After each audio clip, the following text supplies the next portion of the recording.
Alrighty, I am going to make this really quick because I know in the Southern Hemisphere it is Christmas Eve and you have some other things to do than watch a video of me, but this is really important. So grab a notebook, grab a pen. Obviously you don't have to do this now, you can do this, but I highly recommend it that you do it over the next week before time ticks over to 2016, and grab your favourite beverage. It's looks dark here, it's only late in the afternoon, it's 5 p.m, it's snowing outside and it's dark. Welcome to winter in North America. I'm going to have a wine and a beautiful one from California actually, and because it's 5 p.m, it's the night before Christmas Eve, and why not? Okay, why do you need a pen? Why do you need a pad? And how is this going to help catapult your results going into 2016? Well, now is a really good time. Instead of a lot of people thinking about New Year's goals and New Year's resolutions and all that stuff, and the sad reality is many New Year's resolutions, or most of them, actually never come to fruition. We just fall back into the same. So what this is a debrief of 2015, right? And we're just going to look at it through the viewfinder of triathlon, but you can use this anywhere in your life, anywhere, it doesn't matter, regardless. So grab the pen and paper and let's have a look back in 2015. What did you do well at? What didn't you do so good at? What can you do better at? And have a look at all the different areas. You know, we can look at the swim, bike and run, and you should. We can look at your weekly feedback in your sessions. Do you have a training diary? And if you don't, I recommend that you do, right? And I highly recommend, for our coached athletes, Pete and I are pretty anal with the feedback. We hate just seeing data.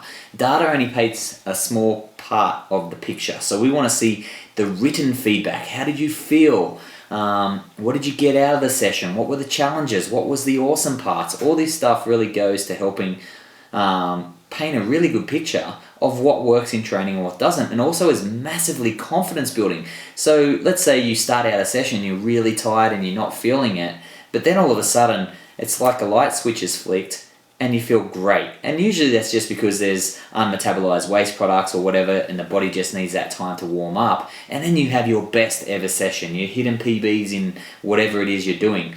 That is massively confidence boosting.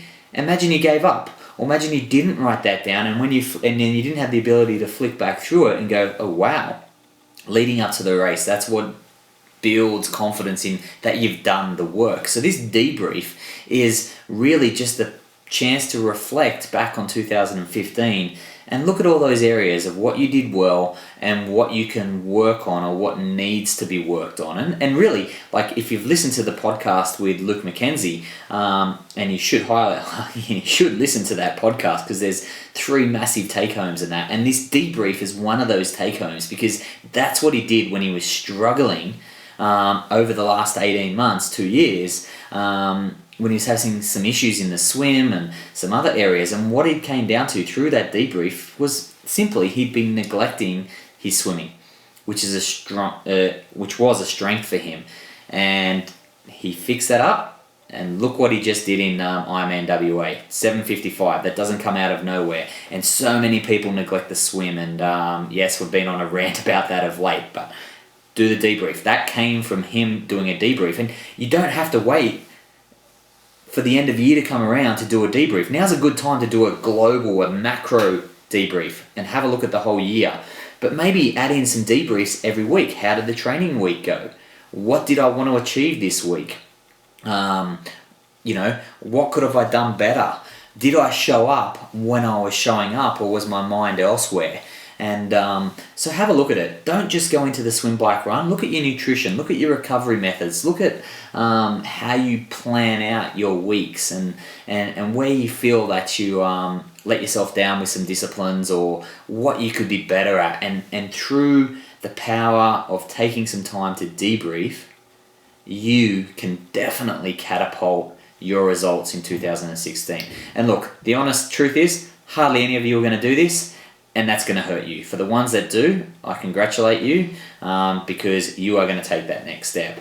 Anyway, have a Merry Christmas, and I hope the fat man down the chimney is really kind to you, and I will speak to you next week. Cheers.